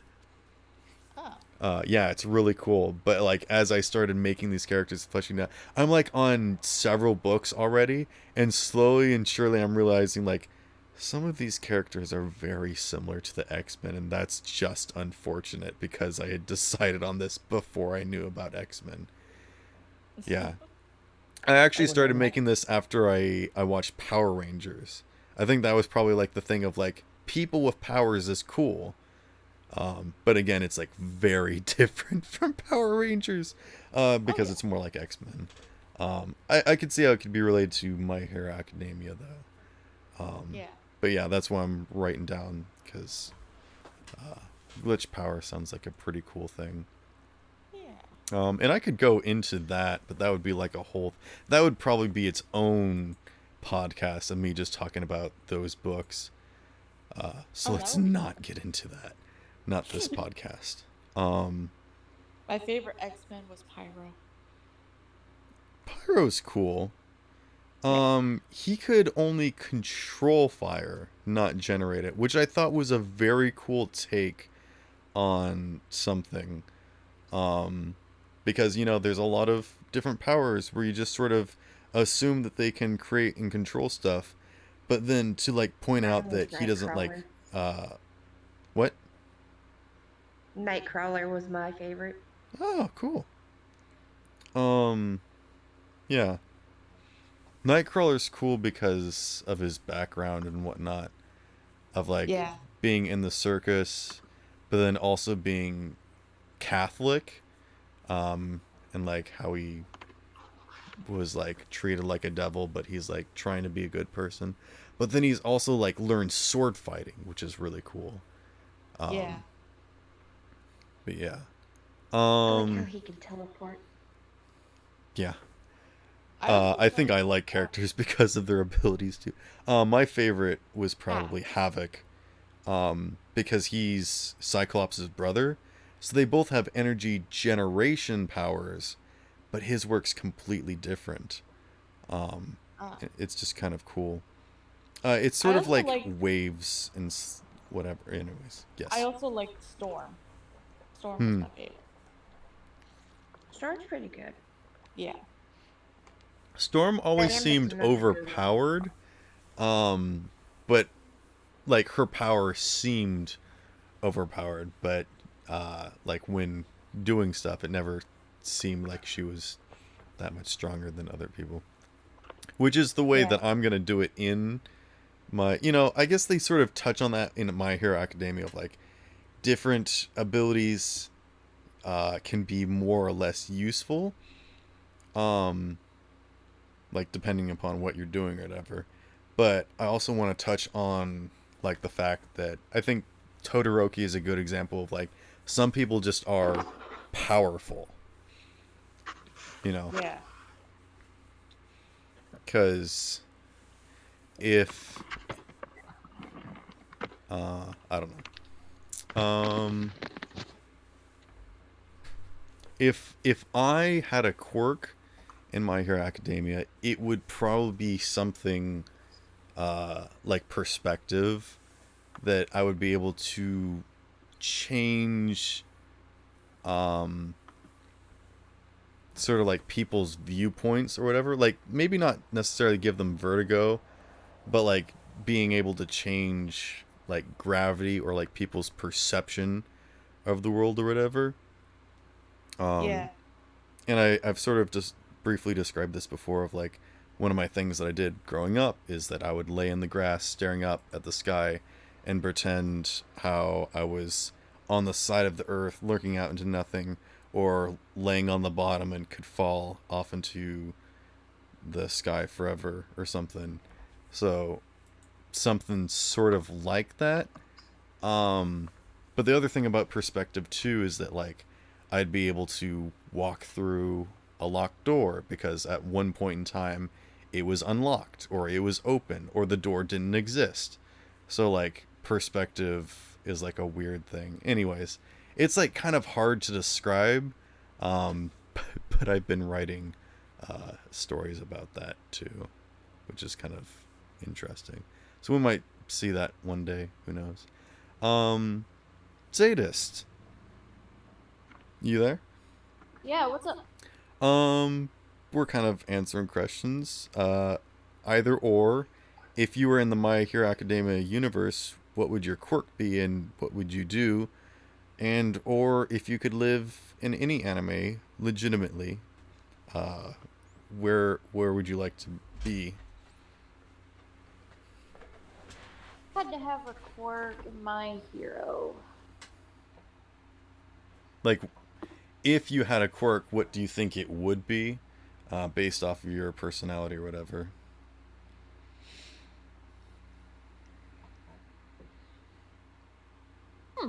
I guess that's one I've never really thought about, to be honest. I wouldn't.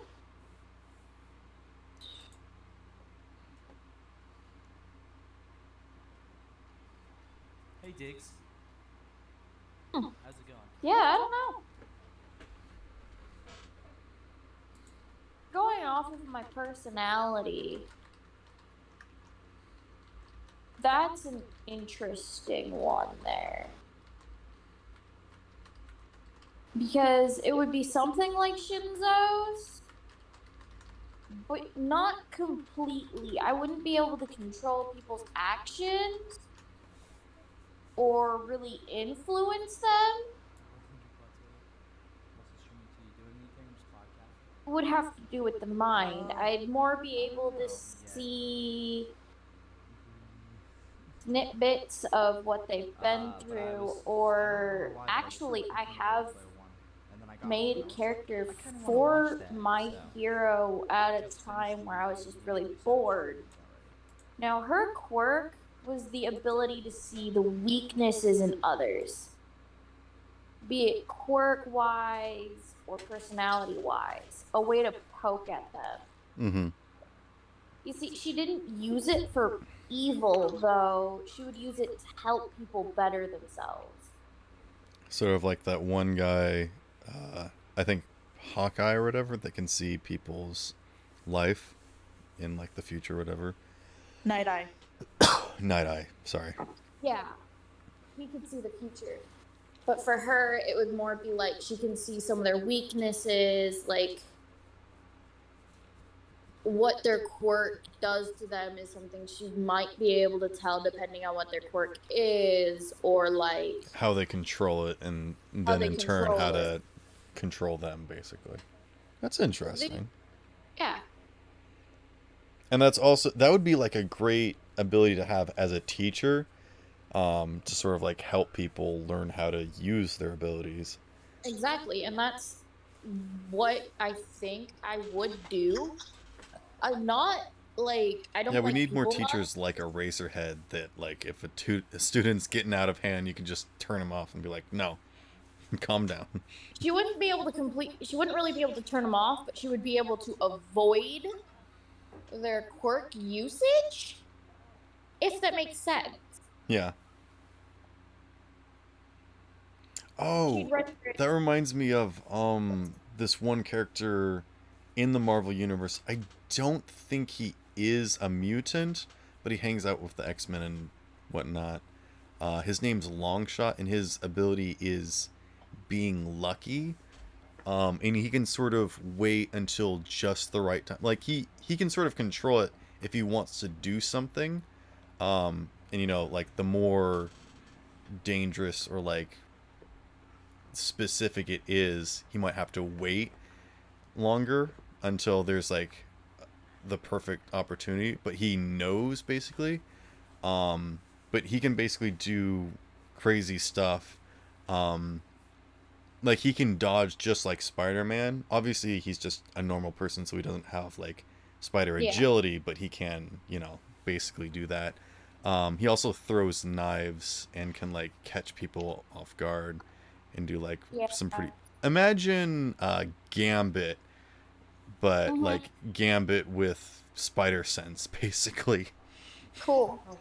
But Yeah. touching on the subject of the quirk that you can like see people's weaknesses, a lot of people might think that's super OP, but for someone who doesn't have like any physical enhancements or anything from their quirk, Right. they probably Exactly. won't be able to use the weaknesses they can see.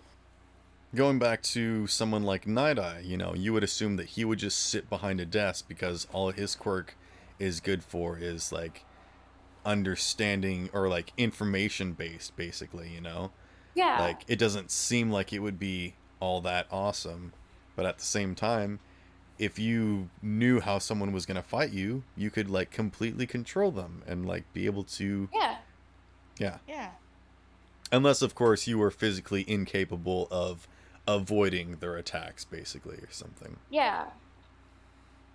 That's why I'm like, if you just because you can see their weaknesses doesn't mean you're going to be able to use that Right. to be able to fight them. Like Yeah, if you no, physically I would not think and that quirk is overpowered at all. I've actually had some comments on it like, "Oh, that's OP, that's yada yada yada," and I'm like, not really. If you think about it, she doesn't have any great physical things. It's all Right. of her.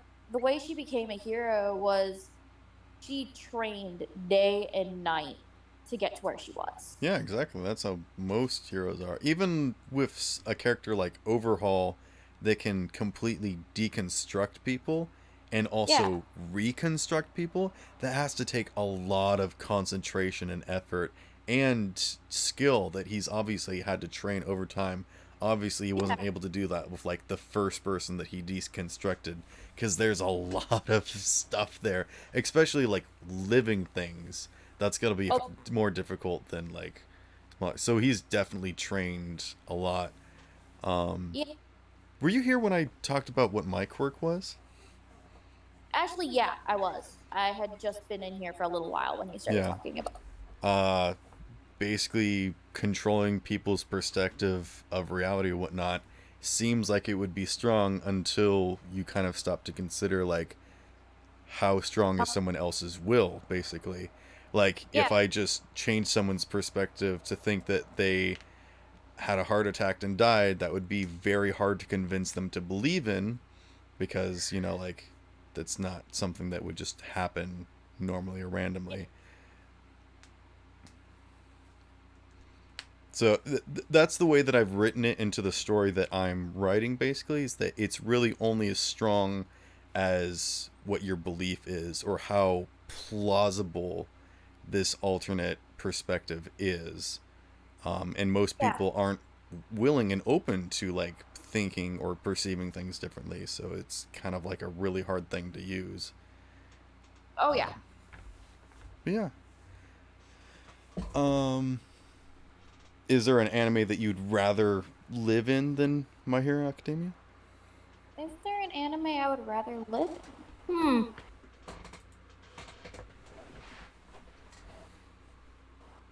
There aren't really. I guess I wouldn't be particular on what anime I'd rather live in. I've watched a lot, and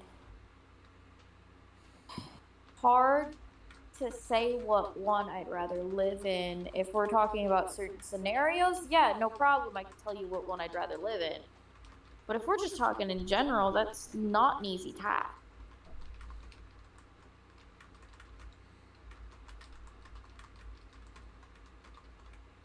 How's moving castle?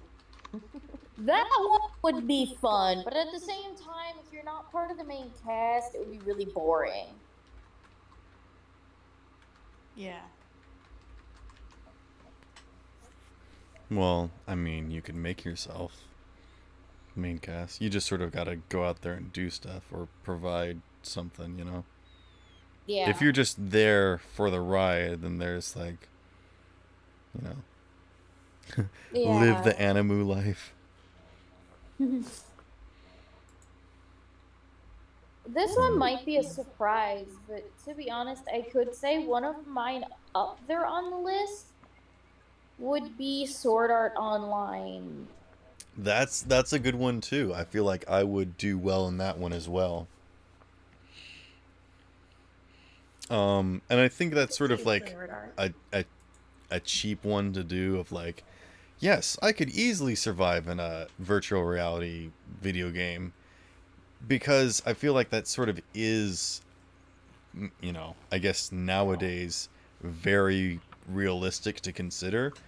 But also at the same time, I feel like that gives you the opportunity to like explore stuff, you know, like it is dangerous, yes, but also you've also got enhancements and you can also take it at your own speed, you know. You don't have to be out in the front. Like I one of the favorite things that I've liked is that there were old people playing this game that when you got transformed back into your old self, a lot of those people just sort of stayed in town and started doing, you know, normal town stuff like trading or fishing or whatever. Like very simple stuff. I know that when Asuna and Kirito go on their honeymoon in that one cottage, they like hang out with like this old couple or something. So I thought that was pretty funny. Yeah. And I sort of get that it's like, yeah, there's all sorts of people around and whatnot, but like legitimately would there be like elderly people trying out this new game on the first day? You know, like how, yeah, it's whatever. Yeah. I know some would because, well, I just know some elderly are more adventurous. Not all of them, but there are some out there. They're really far between, though. Yeah.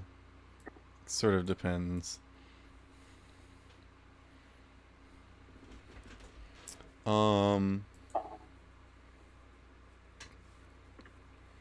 I think sort of tying back into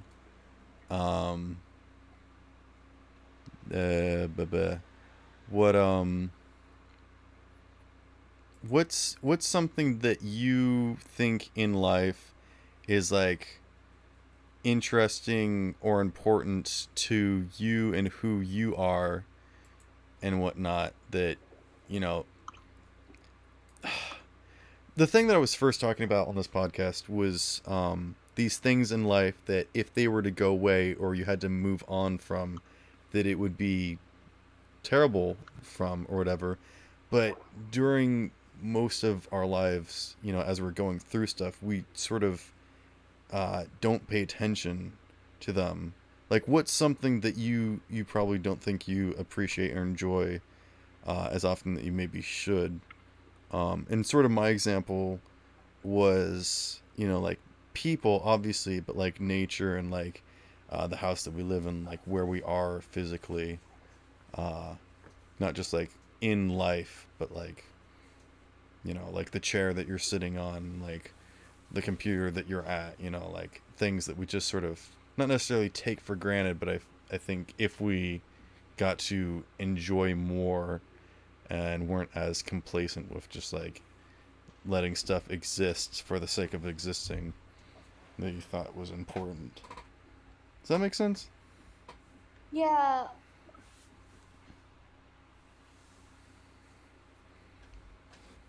that's What's kind of like that for me. I know you got some swords. Oh, my swords. I finally got them back yesterday from my mother. Oh my god. She hid one of mine away for 2 years, and they're important to me more for the fact that I've had them for a really long time, and Yeah, it's like having a blanket or a stuffed animal that you grew up with. It's like important because that's not necessarily what defines you, um, but it is sort of part of your past. I guess sentimental value is the word I'm looking for, but uh, yeah, not just that they're sentimental value. I've grown up around weapons, and not having one near me makes me feel extremely unsafe. hmm. I wonder why. Um, my take is that like there's stuff that I still want, like not just want to do, but like want to have and own and collect, or like get to experience and whatnot. But there's also like stuff that I have that I think I also just don't use. So like, what's the line there of like, not just being complacent or like, I'll be happy with what I have. I think it's definitely good to pursue things. That's definitely important, but also like at the same time, what's like a good thing of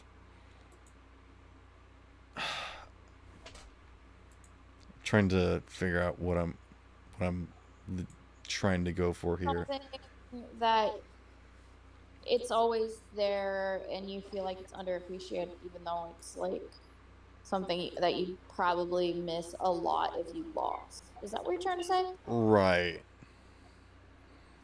Um, because if you, well, I like, I guess this goes back to the question of like, if your house was burning down and you could run out with only grabbing one thing, what would it be? Like, what's the most important?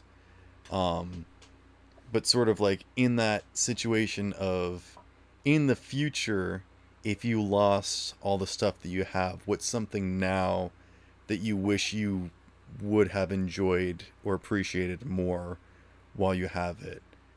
Because people always say like you never know what you have until it's gone.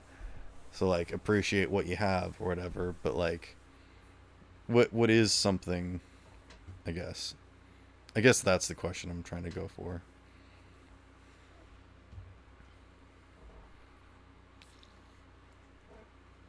I can always remake my props, so.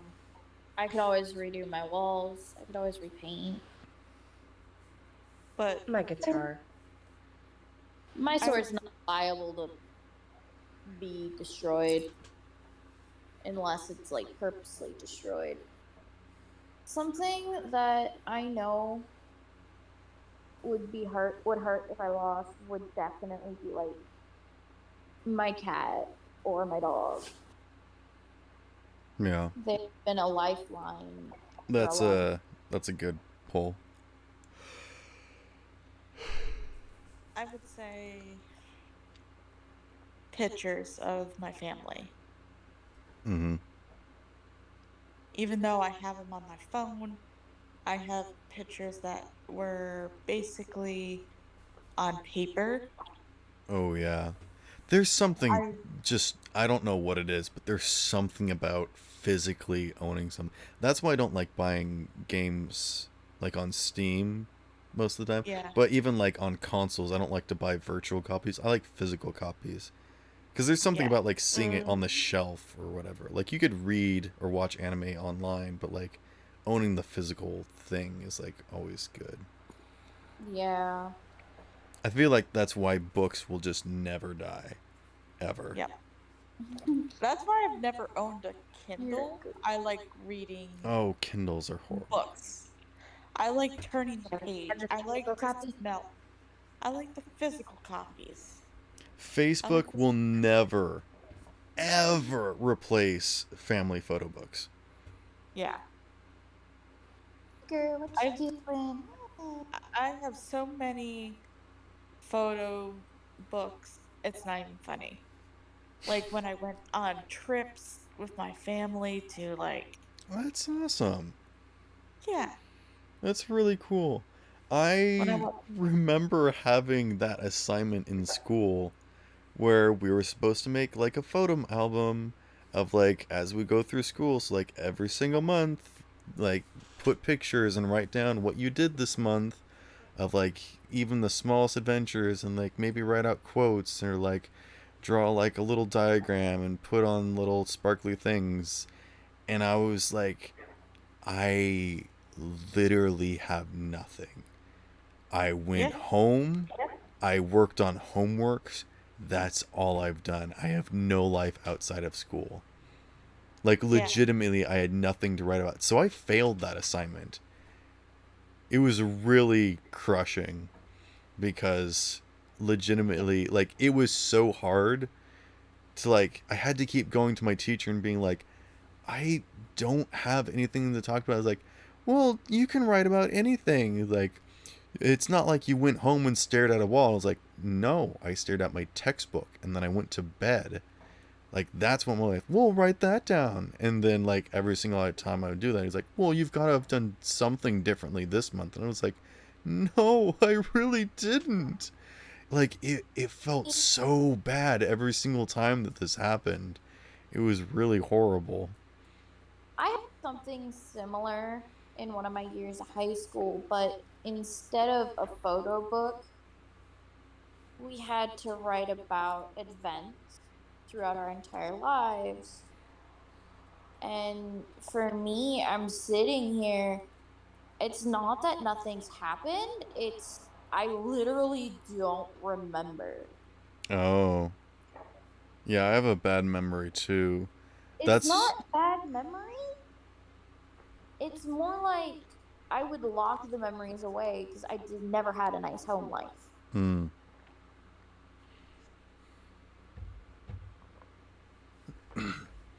Yeah, my thing is that my memory don't work too good, uh, which is yet another reason why I was terrible in school. Being in school is one of the worst things, like the events in history in my entire life was being in school. I honestly don't know if anything would top being in school except for maybe going into physical combat like war. Like I think that's the only thing that could top how bad school was for me.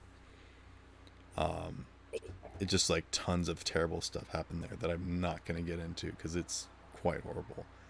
But uh, yeah, my brain is really bad with uh, and I've done research into like this is why I know so much about sleeping and like how brains work and like memories and whatnot is because I did tons of research. And I think it's my limbic system, which is the memory portion of the brain, and that it's three things. It's one, taking in information, learning how to categorize it, store it away, and then also recalling it. So it's like not only do you have to get it past the secretary, but also get it filed away properly and make sure that it's actually stored, and then trying to then find the memories is also horrible. Yeah. So yeah, yeah, imagine like writing a note down that you need to remember for tomorrow and then throwing it in the garage and then like waking up the next morning and like trying to find it Yeah. and then like trying to understand what you wrote on it in a drunken stupor. You know, this is the reason why I started my YouTube channel, is because I wanted to go have fun and play with people and make memories, but I also wanted to remember them. So that's why I recorded it. And some of it, you know, I did montage just because I wanted to cut out the boring stuff or whatever. But I didn't want to like cut out too much of it because I wanted to enjoy all of it. But at the same time, you know, sometimes it is fun to make like videos and whatnot and like make it all cool and nice or whatever. Yeah. Yeah. Anywho, do we have any final words before I stop the podcast and we go into Jackbox or something? I got none. Got nothing. Okay. Nothing. I'll give some final advice, words of encouragement of just sort of, I think like one of the things I always say to people is, you know, understand yourself and be aware of, you know, not just your weaknesses, but your strengths as well, and take care of yourself. But I think the important thing about what we were talking about on this podcast specifically is sort of be aware of where you are and what you have, and if there is something somewhere or someone that you have that you may not have forever, you should enjoy it while you can, like at the best. Not like you're gonna die or whatever, like, but for what it is, for what you have, enjoy it. So yeah,